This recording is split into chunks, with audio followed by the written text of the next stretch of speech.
Hello and welcome to this special episode of Pinnacle Fraudcast. I'm Keith Thomas, Chief Information Security Officer for Pinnacle. On our last episode we spoke about the AT&T breach, and today we're going to talk about cybersecurity risks and trends in 2024. We're visited today by Regis Billings from the FBI. Special Agent Regis Billings has been with the FBI for 9 years and specializes in cybercrime investigation. Thank you for joining us today, Regis. Hey, thanks a lot for having me. I'm actually really excited to be here. This is my first podcast. So. Awesome. So let's dive in, Regis. Cybersecurity landscape is ever changing, as you know. Our risks year over year change, and as we've seen over recent years, drastically increase. There's some common themes all the time, but sometimes there's some new areas that come out. Here at Pinnacle, we review a large variety of sources to try and identify where those risks are coming from, things like breach investigation reports, public news, and then our own investigations. What we're interested in, what I personally want to hear about is, what are you seeing? What are the biggest risks that you're seeing here in 2024? It's really interesting that you couched that and started the conversation by talking about how the threatscape changes over the years. And the first area I really want to start with is kind of that concept of the more things change, the more they stay the same.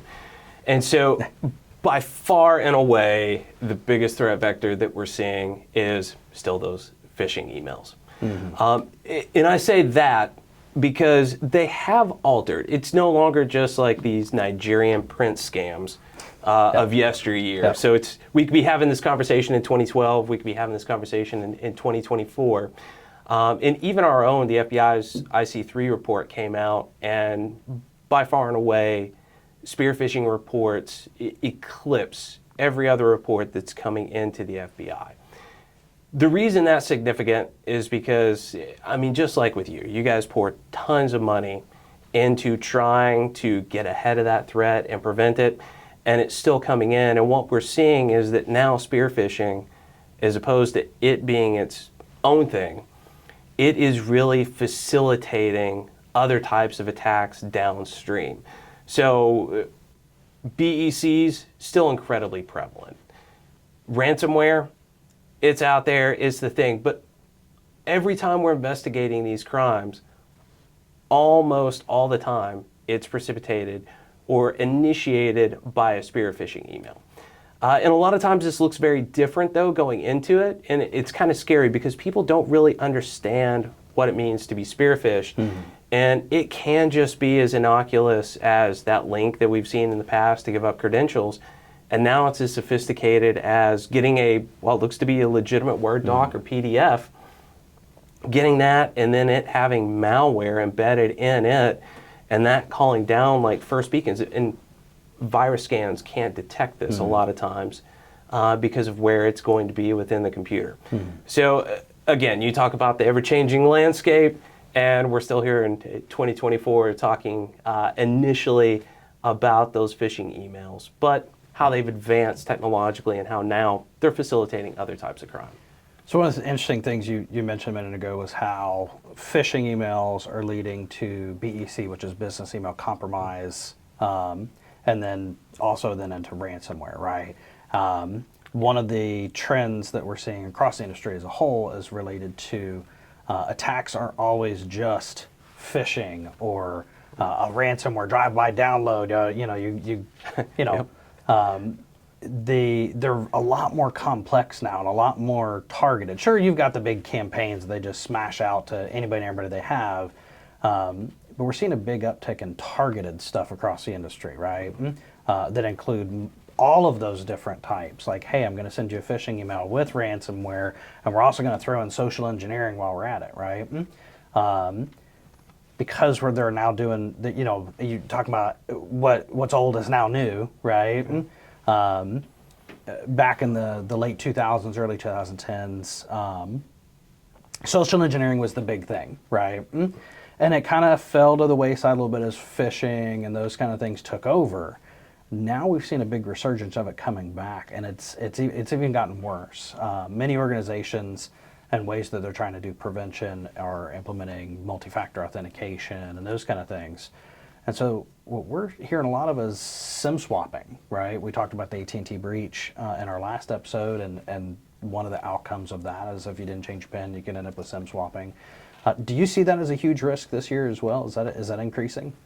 That is absolutely one of the emerging areas that we're seeing. So whenever we talk about SIM swapping, of course, and you may have addressed it in one of the previous podcasts, but essentially that's where a bad guy is able to dox or get enough information on a target, a person of interest, and to be able to go into like a Verizon or an AT&T store, cellular provider store, and actually take over that person's phone number.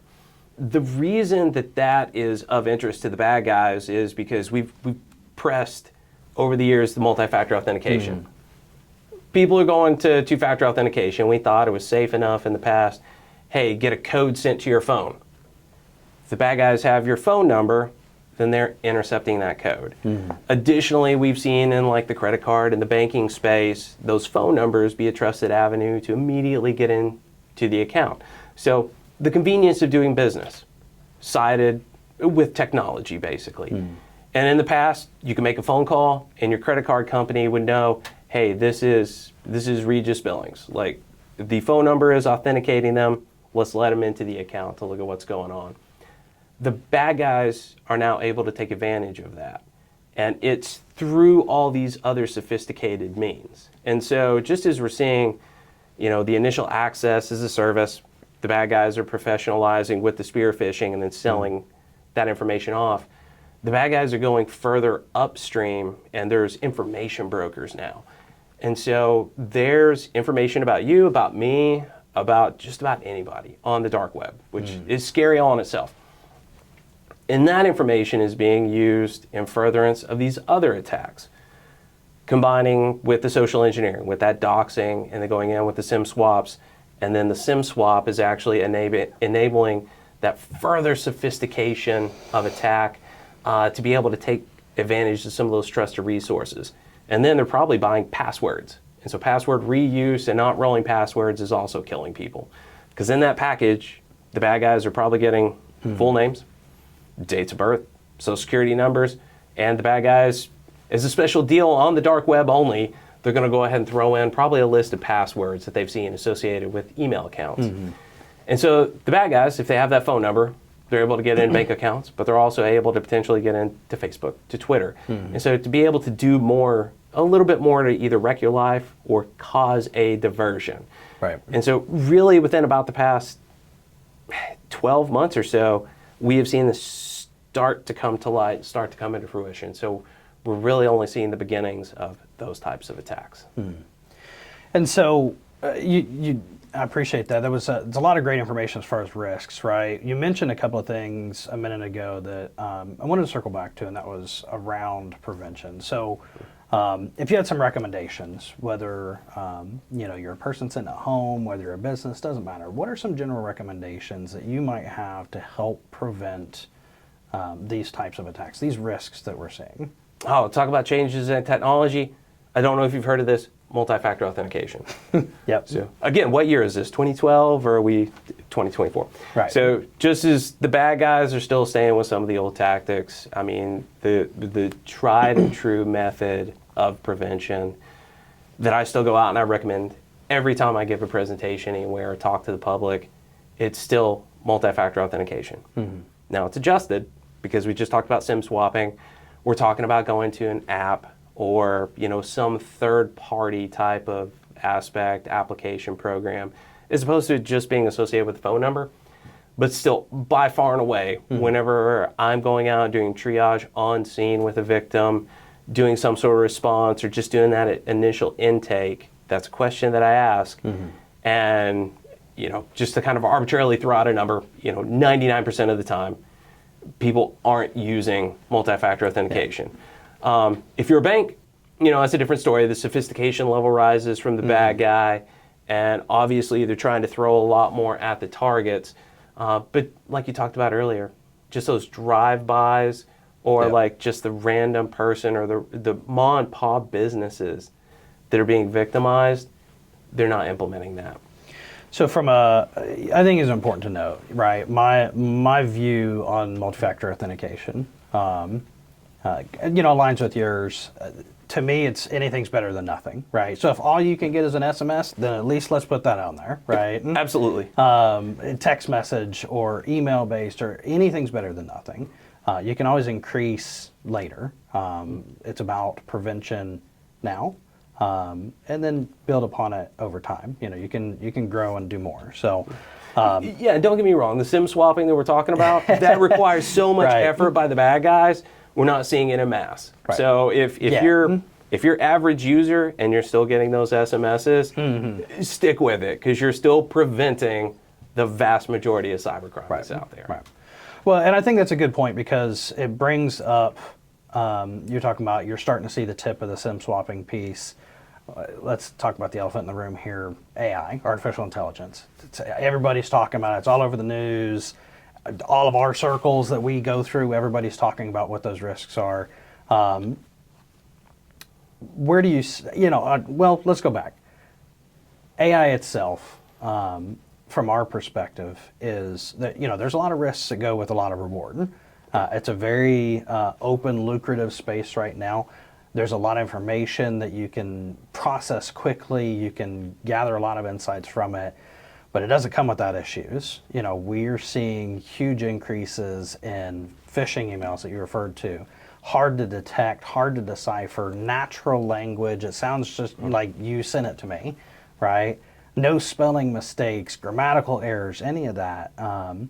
Even outside of that, you can use artificial intelligence to create, a video message to me asking me to go get, $500 gift cards and send them to you, right?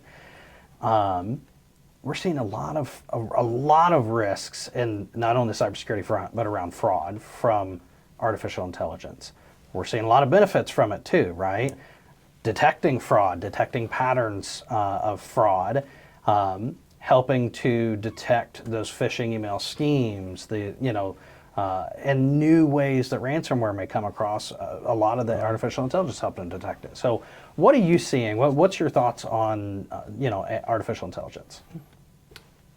Everything said from here out is probably being edited by AI anyhow, so I feel very comfortable to speak openly about this. No, so right now the threat of AI really very far exceeds. Hopefully AI can edit that. Very far exceeds what we're seeing in the realized space. Having said that, just like you pointed out, this is the next area, and I'll tell you right now. If you read the news, and you read cyber news specifically, the healthcare industry is getting destroyed by ransomware. That's just what's going on. FBI and TBI were partnering for an intake of phishing emails for fraudulent purposes with a healthcare provider. And as we were doing the review of these, it was a very, very well-constructed campaign. And there were two sides to the conversation that neither user within the organization had participated in. So somehow a two-sided conversation that very legitimately appeared to come from two different people within the organization was somehow constructed by some entity. We're still trying to figure out, did AI do this? Is this the next sophistication level of humans behind keyboards doing it, potentially native English speakers? But the real crux of it is, now we're in doubt. This is where things are going to start to go as far as the bad guys. And really what we see, we talk about it so much over the years and it kind of gets lost, and to have some of that nerd speak, we talk about the cyber threat being an asymmetric threat. And so really what that means is that anybody with a laptop can get in on the entry level of hacking and hack a nation state.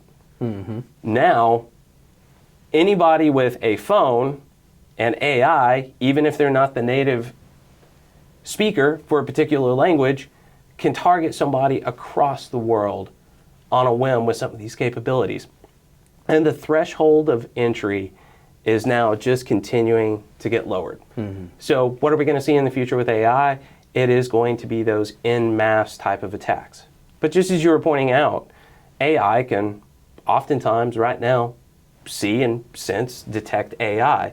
So as much as we have these capabilities for the bad guys, we're going to have to figure out on the good guy side, the defensive side, how do we leverage those capabilities also for ourselves? And so this is the new cat and mouse game. Years past, we talked about 0 days, 0 days. Nation states, other countries were pouring money into 0 days to try and get into the network. We haven't talked about 0 days in a long time. Yeah. Now the conversation is based on AI. And I hate to say it, I'll go back to what we talked about before, and that's enabling the spear phishing emails, especially for accounts that don't have multi-factor authentication. And it's going to bring the bad guys from around the world. People that weren't able to do this before, they're just sitting at home, in an impoverished country with a cell phone, and now they have the capability to start some of these advanced hacks. And they don't have to follow through and implant ransomware. They can become one of these brokers. It's all so very professionalized right now. And so if they can get a foothold into a network, into a user account, they can either bundle it and sell it, or even just that access. Bad guys around the world are just looking to skip that step themselves and have that access to be able to immediately deploy that ransomware. Wow. I appreciate that. That's a lot of great information on not just risks, but generative AI, all kinds of artificial intelligence as a whole. So listen, I think that's our time for today. Thank you for joining us. Thanks for having me.